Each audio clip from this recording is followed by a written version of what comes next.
Good morning, everyone. This is our Sunday service. We gather on the first Sunday of every month for quiet reflection. I consider this to be our quiet reflective support to honor your light as you care for a family member. We have an agenda that I follow, so I'll go through our agenda and we'll really be here for about 20 minutes or so. So welcome. Thanks for being here. It's our first Sunday in June, which means that summer is arriving, and I hope today brings warm sunshine into your heart and your soul and your day. I like to start with a caregiving story, and it's typically around a family caregiver that I've known or have met years ago. And I like to remember family caregivers because I think during a caregiving experience, when you're doing so much and giving so much, you might wonder, who's going to remember this? And oftentimes, all that we do on our own. And so we often don't have a witness to all that we do. And I want to let you know that we all know what you do. We all honor what you do. And I like to share the stories of family caregivers so you'll know that another will remember. So today I'd like to tell you a little bit about Howard. So I met Howard probably about 25 years ago, and he cared for his wife who had a stroke. And he was an amazing advocate for men in a caregiving role. So when he connected with me, one of the first questions he asked me was, how can we better support men who are caring for someone in the family? And I said, let's figure it out. So he started online support groups for men in a caregiving role. And he really mentored and nurtured and supported them. He also had a support group in his community for men who cared for someone in the family. And he spoke honestly about the impact of his wife's stroke on him, on her, and on their marriage. And he really believed in the importance of speaking honestly about the experience so others would be encouraged to speak honestly about theirs. He also knew that there was a time and a place to share honestly, which is why he valued support groups so much, because he really wanted to cultivate this trusted, safe space where men could go and talk honestly about how it felt, about their losses, their adjustments, their worries, their fears with other men. He felt it was really important that other men connected to a place and a space where others didn't judge what they worried about, what they missed, and what they feared. What was interesting, at the time that I connected with Howard, he was a volunteer in an organization called SCORE. And SCORE is around retired executives who volunteer to coach small business startups.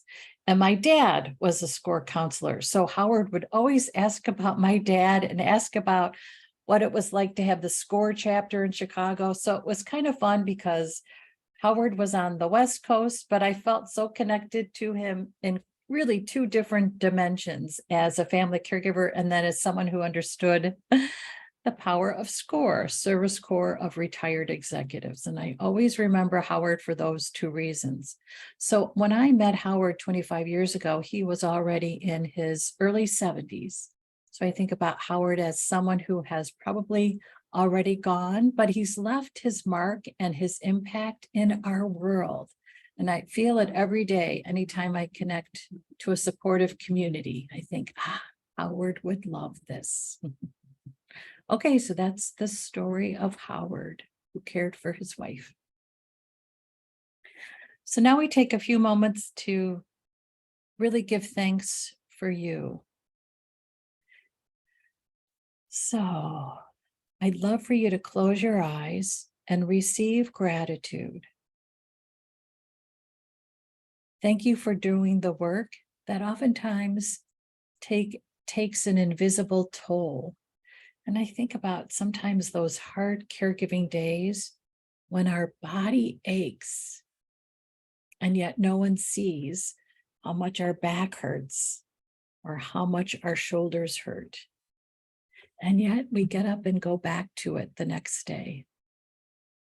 I often think about how caregiving hurts our heart, the declines we live with, the impact of a disease process on our caree, and the impact of a caregiving experience on our family. Sometimes the family comes together and sometimes it seems like it splits apart, and that hurts.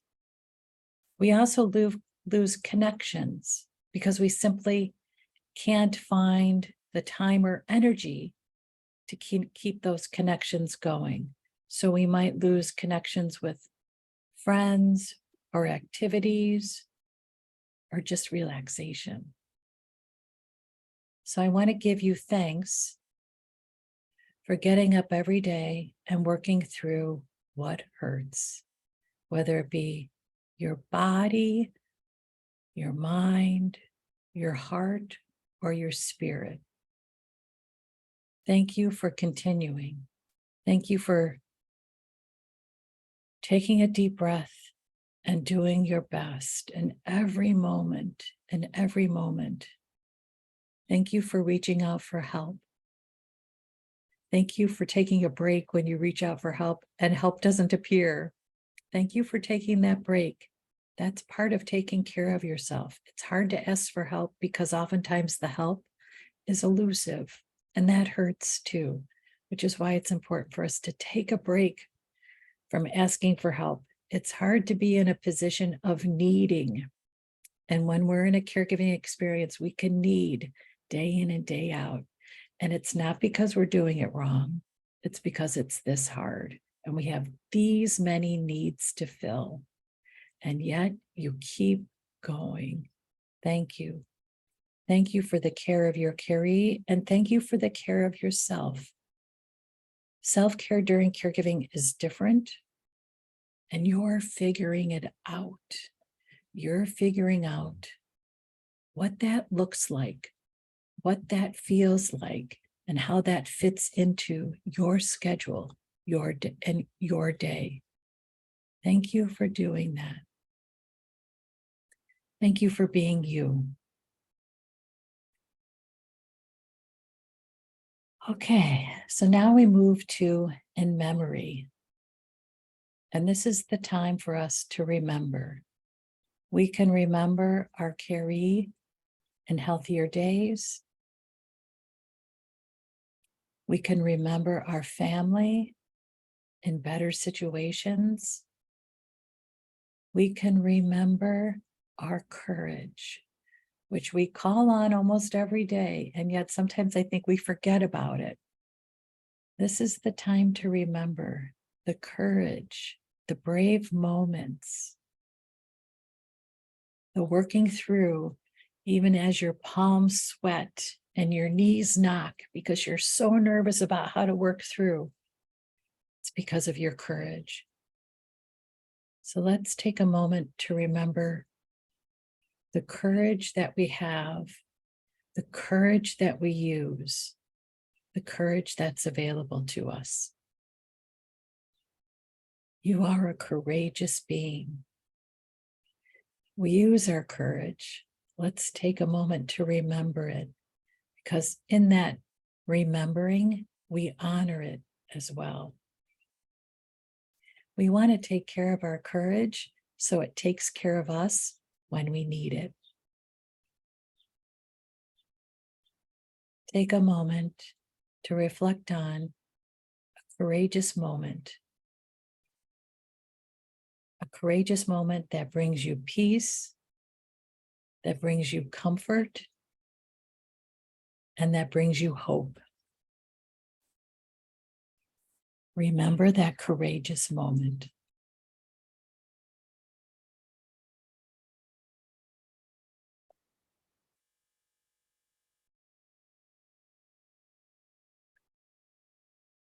Okay, so now we move on to our intentional question.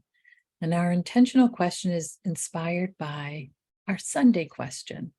So every Sunday, I post a question for us to use to set our intention for the week.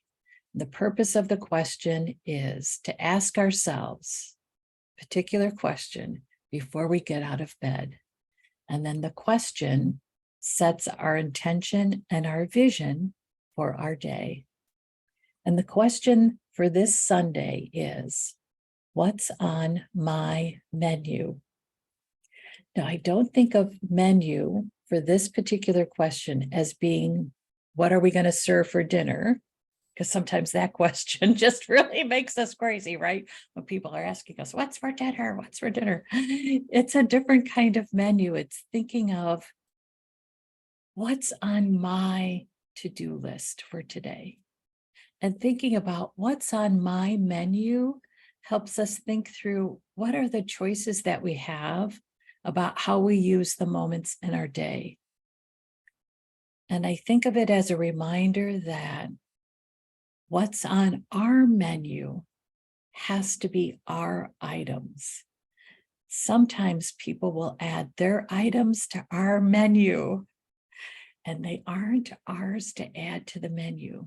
And instead, what they do is they clog up our day because it's not for us. It's not for us to, in many ways, enjoy, consume. It belongs on someone else's menu. They just think, I don't want this. Oh, Denise is an agreeable person. I'll put it on her menu. And I can say, no, that's for your menu. I want to protect my menu and make sure only items that reflect my work, my values, my priorities are on my menu.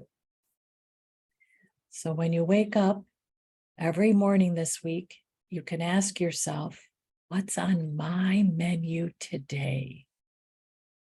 And then remind yourself of that question throughout the day so that you make the choices that are right for you, that are right for your work, your resources, your energy level, your priorities, and your values. So this week's intentional question that we can use to start our day is, what's on my menu? Okay, so then we move into our intentions.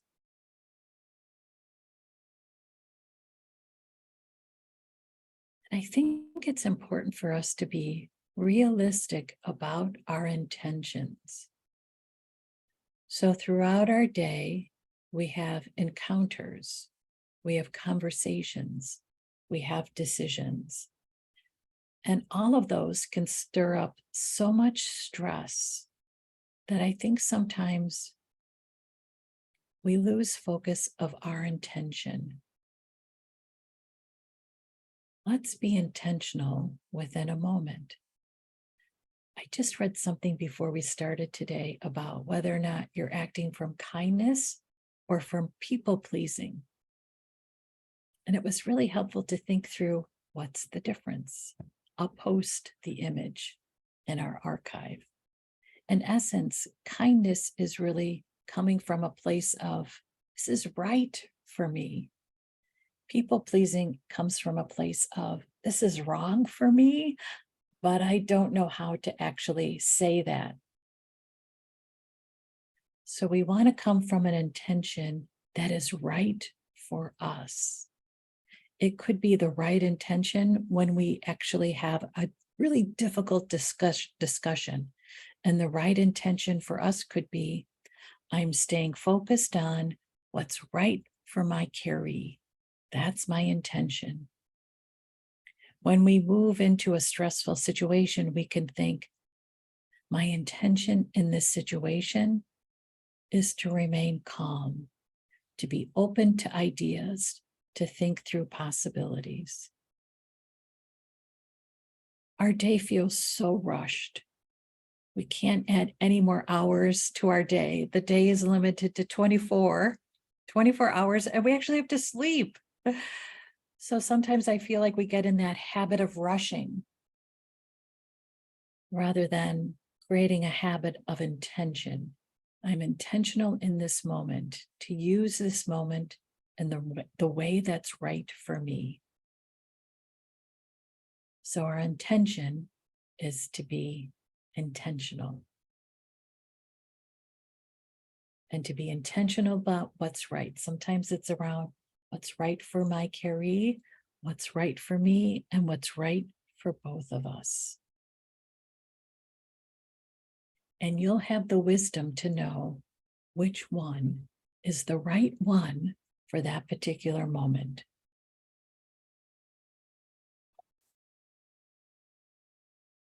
Okay, so we're going to close today with thanks and a wish that the summer brings you energy and resources and a lightness that makes your days easier. I hope nature's abundance blesses you and comforts you and reminds you that nature continues through 4 seasons. We can continue as well. Okay, thanks everybody for being here. Wishing you a good Sunday. Take care. Thank you.